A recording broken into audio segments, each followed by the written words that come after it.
He jaunted Cincinnati, New Orleans, Monterey to Mexico City, where he appeared in the psychiatric wing of the giant hospital of the combined Terran universities. Wing was hardly an adequate name for this section, which occupied an entire city in the metropolis, which was the hospital. Dagenham jaunted up to the 43rd floor of the therapy division and looked into the isolated tank where Foyle floated, unconscious. He glanced at the distinguished bearded gentleman in attendance. "Hello, Fritz." "Hello, Saul." "Hell of a thing, the head of psychiatry minding a patient for me." "I think we owe you favors, Saul." "You still brooding about Tycho Sands, Fritz?" "I'm not. Am I lousing your wing with radiation?" "I've had everything shielded." "Ready for the dirty work?" "I wish I knew what you were after." "Information." "And you have to turn my therapy department into an inquisition to get it?" "That was the idea." "Why not use ordinary drugs?" "Tried them already. No good. He's not an ordinary man." "You know this is illegal." "I know. Change your mind? Want to back out? I can duplicate your equipment for $250,000. "No, Saul. We always owe you favors." "Then let's go. Nightmare theater first." They trundled the tank down a corridor into 100 feet square padded room. It was one of the therapy's bypass experiments. Nightmare theater had been an early attempt to shock schizophrenics back into the objective world by rendering their fantasy world into which they were withdrawing uninhabitable. But the shattering and laceration of the patient's emotions had proved to be too cruel and dubious a treatment. For Dagenham's sake, the head of psychiatry had dusted off the 3D visual projectors and reconnected all sensory projectors. They decanted Foyle from his tank, gave him a reviving shot, and left him in the middle of the floor. They removed the tank, turned off the lights, and entered the concealed control booth. There, they turned on the projectors. Every child in the world imagines that its fantasy world is unique to itself. Psychiatry knows that the joys and terrors of private fantasies are a common heritage shared by all mankind. Fears, guilts, terrors, and shames could be interchanged from one man to the next, and no one would notice the difference. The therapy department at the combined hospital had recorded thousands of emotional tapes and boiled them down to one all-inclusive, all-terrifying performance in nightmare theater. Foyle awoke, panting and sweating, and never knew that he had awakened. He was in the clutch of the serpent-haired, bloody-eyed Eumenides. He was pursued, entrapped, precipitated from heights, burned, flayed, bowstringed, vermin-covered, devoured. He screamed. He ran. The radar hobble-field in the theater clogged his steps and turned them into the ghastly slow motion of dream running. And through the cacophony of grinding, shrieking, moaning, pursuing that assailed his ears, muttered the thread of a persistent voice. "Where is Nomad? Where is Nomad? Where is Nomad? Where is Nomad? Where is Nomad?" "Volga," Foyle croaked. "Volga!" He had been inoculated by his own fixation. His own nightmares had rendered him immune. "Where is Nomad? Where have you left Nomad? What happened to Nomad? Where is Nomad?" "Volga!" Foyle shouted. "Volga! Volga! Volga!" In the control booth, Dagenham swore. The head of psychiatry, monitoring the projectors, glanced at the clock. 1 minute and 45 seconds, Saul. He can't stand much more. "He's got a break. Give him the final effect." They buried Foyle alive, slowly, inexorably, hideously. He was carried down into the black depths and enclosed in stinking slime that cut off light and air. He slowly suffocated, while a distant voice boomed, "Where is Nomad? Where have you left Nomad? You can escape if you find Nomad. Where is Nomad?" But Foyle was back aboard Nomad in his lightless, airless coffin, floating comfortably between deck and roof. He curled into a tight fetal ball and prepared to sleep. He was content. He would escape. He would find Vorga. "Impervious bastard!" Dagenham swore. Has anyone ever resisted nightmare theater before, Fritz?" "Not many. You're right. That's an uncommon man there, Saul." "He's got to be ripped open." "All right. To hell with any more of this. We'll try the Megalmood next. Are the actors ready? All ready. Then let's go. There are 6 directions in which delusions of grandeur can run. The megal, short for megalomania, mood, was therapy's dramatic diagnosis technique for establishing and plotting the particular course of megalomania. Foyle awoke in a luxurious 4-poster bed. He was in a bedroom hung with brocade, papered in velvet. He glanced around curiously. Soft sunlight filtered through lattice windows. Across the room, a valet was quietly laying out clothes. "Hey," Foyle grunted. The valet turned. "Good morning, Mr. Fourmyle," he murmured. "What?" "It's a lovely morning, sir. I've laid out the brown twill and the Cordovian pumps, sir." "What's the matter, you?" "I've—" The valet gazed at Foyle curiously. "Is anything wrong, Mr. Fourmyle?" "Why you call me, man?" "By your name, sir." "My name is Fourmyle." Foyle struggled up in the bed. "No, it's not. It's Foyle. Gully Foyle, that's my name, me." The valet bit his lip. "One moment, sir." He stepped outside and called. Then he murmured. A lovely girl in white came running into the bedroom and sat down on the edge of the bed. She took Foyle's hand and gazed into his eyes. Her face was distress. "Darling, darling, darling," she whispered. "You aren't going to start all that again, are you? The doctor swore you were over it." "Start what again?" "All that Gulliver Foyle nonsense about your being a common sailor and—" "I am Gully Foyle. That's my name. Gully Foyle." "Sweetheart, you're not. That's just a delusion you've had for weeks. You've been overworking and drinking too much." "Been Gully Foyle all my life, me." "Yes, I know, darling. That's the way it seemed to you. But you're not. You're Geoffrey Fourmyle. The Geoffrey Fourmyle. You're... Oh, what's the sense telling you? Get dressed, my love. You've got to come downstairs. Your office has been frantic." Foyle permitted the valet to dress him and went downstairs in a daze. The lovely girl, who had evidently adored him, conducted him through a giant studio littered with drawing tables, easels, and half-finished canvases. She took him into a vast hall filled with desks, filing cabinets, stock tickers, clerks, secretaries, office personnel.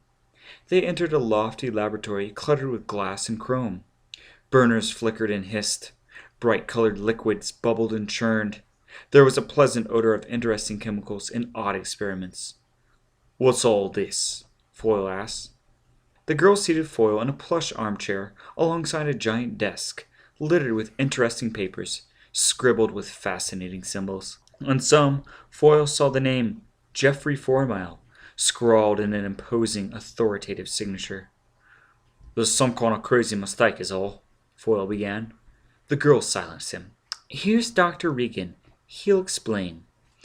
An impressive gentleman, with a crisp, comforting manner, came to Foyle, touched his pulse, inspected his eyes, and nodded in satisfaction. "Good," he said. "Excellent. You are close to complete recovery, Mr. Fourmyle. Now, will you listen to me for a moment, eh?" Foyle nodded. "You remember nothing of the past. You have only a false memory. You were overworked. You were an important man, and there were too many demands on you. You started to drink heavily a month ago. No, denial is useless. You drank. You lost yourself.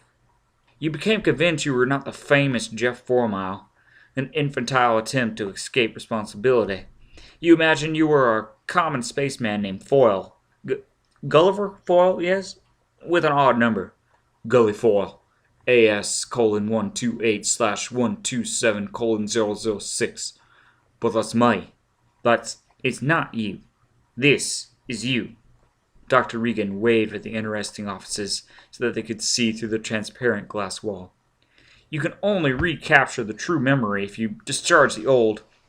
All this glorious reality is yours if we can help you discard the dream of the spaceman." Dr. Regan leaned forward, his polished spectacles glittering hypnotically. "Reconstruct this false memory of yours in detail, and I will tear it down.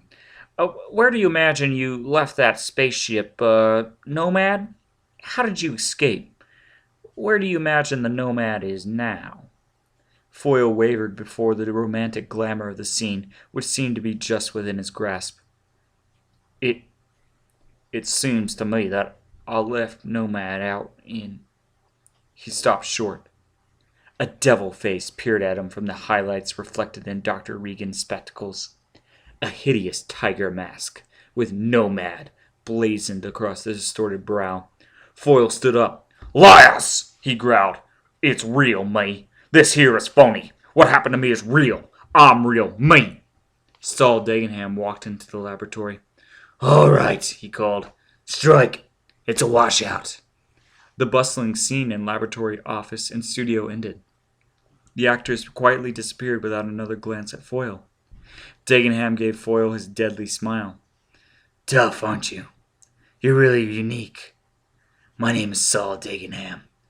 We've got 5 minutes for a talk. Come into the garden."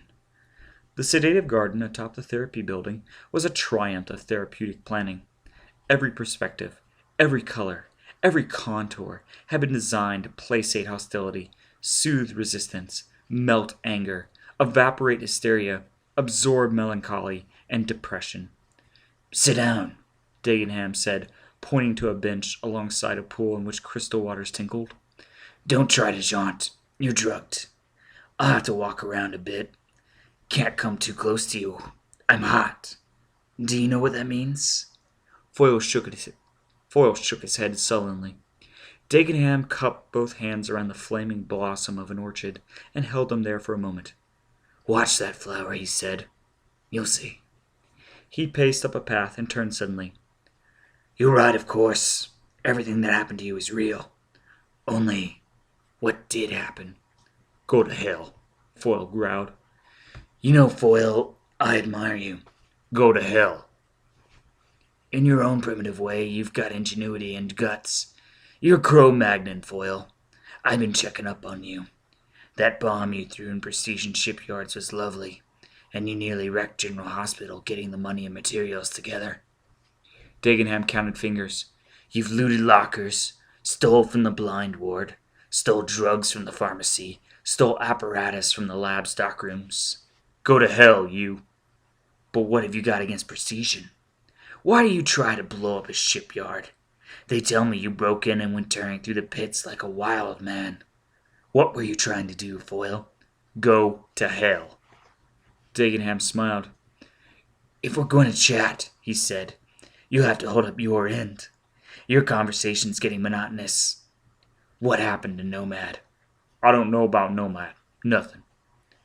"That ship was last reported over 7 months ago. Then, Spurlos versenkt. Are you the sole survivor? And what have you been doing all this time? Having your face decorated?" "I don't know about Nomad. Nothing." No, Foyle, that won't do. You show up with Nomad tattooed across your face. Fresh tattooed. Intelligence checks and finds you were aboard Nomad when she sailed. Foyle, Gulliver, AH:128/127:006. Mechanics mate, 3rd class. As if all this isn't enough to throw intelligence into a tizzy. You come back in a private launch that's been missing for 50 years. Man, you're cooking in the reactor. Intelligence wants the answer to all these questions. And you ought to know how Central Intelligence butchers its answers out of people." Foyle started. Dagenham nodded as he saw his point sink home. "Which is why I think you'll listen to reason. We want information, Foyle. I try to trick it out of you. Admit it. I fail because you're too tough. Admit it. Now I'm offering an honest deal. We'll protect you if you'll cooperate. If you don't, you'll spend 5 years in an intelligence lab having information chopped out of you." It was not the prospect of the butchery that frightened Foyle, but the thought of the loss of freedom. A man had to be free to avenge himself, to raise money and find Vorga again, to rip and tear and gut Vorga. "What kind of deal?" he asked. "Tell us what happened to Nomad and where you left her." "Why, man?" "Why? Because of the salvage, man." "There ain't nothing to salvage. She's a wreck is all." "Even a wreck's salvageable." You mean you jet out 1,000,000 miles to pick up pieces? Don't joke on me, man. All right, Dagenham said in exasperation. There's the cargo. She was split wide open. No cargo left. It was a cargo you don't know about, Dagenham said confidently. Nomad was transporting platinum bullion to Mars Bank. Every so often, banks have to adjust accounts. Normally enough trade goes on between the planets so that accounts can be balanced on paper. The wars disrupted normal trade, and Mars Bank found that Precision owed them 20-odd million credits without any way of getting the money short of actual delivery. Precision was delivering the money and bar platinum aboard the Nomad. It was locked in the purser's safe. 20 million? Foyle whispered. Give or take a few thousand. The ship was insured, but that just means that the underwriters, Bonus and UIG, get the salvage rights, and they're even tougher than Precision. However, there'll be a reward for you. Say, 20,000 credits? 20 million, Foyle whispered again. We're assuming that an outer satellite's radar caught up with Nomad somewhere on course and let her have it. They couldn't have been boarded and looted, or you wouldn't have been left alive. This means that the purser's safe is still... Are you listening, Foyle? But Foyle was not listening. He was seeing 20 million, not 20,000. 20 million in platinum bullion as a broad highway to Vorka. No more petty thefts from lockers and labs. 20 million for the taking and the raising of Vorka. Foyle! He looked at Dagenham. I don't know nothing about Nomad. Nothing. What the hell's gotten to you now? Why are you dummying up again? I don't know about Nomad. Nothing. I'm offering a fair reward. A spaceman can go on a hell of a tear with 25,000 credits. A 1-year tear. What more do you want? I don't know about Nomad. Nothing. It's us or intelligence, Foyle. It's us or intelligence, Foyle. You ain't so anxious for them to get me, or you wouldn't be flipping through all this. But it ain't no use anyway. I don't know about Nomad. Nothing. You son of a... Dagenham tried to repress his anger. He had revealed just a little too much to this cunning, primitive creature. You're right, he said. We're not anxious for intelligence to get you, but we've made our own preparations. His voice hardened. You think you can dummy up and stand us off. You think you can leave us to whistle for Nomad. You even got an idea that you can beat us to the salvage. No, Foyle said. Now listen to this. We've got a lawyer waiting in New York. He's got a criminal prosecution for piracy pending against you. Piracy in space, murder, and looting. We're going to throw the book at you. Precision will get a conviction in 24 hours. If you got a criminal record of any kind, that means a lobotomy. They'll open up the top of your skull and burn out half your brain to stop you from ever jaunting again. Dagenham stopped and looked hard at Foyle. When Foyle shook his head, Dagenham continued. If you haven't got a record, they'll hand you 10 years of what is laughingly known as medical treatment. You see, we don't punish criminals in our enlightened age. We cure them. And the cure is worse than punishment. They'll stash you in a black hole in one of the cave hospitals. You'll be kept in permanent darkness and solitary confinement so you can't ever jaunt out. They'll go through the motions of giving you shots and therapy, but you'll be rotting in the dark. You'll stay there and rot until you decide to talk. We'll keep you there forever. So make up your mind. I don't know nothing about Nomad. Nothing. All right. Dagenham spat. Suddenly, he pointed to the orchid blossom he had enclosed with his hands. It was blighted and rotting. That's what's going to happen to you.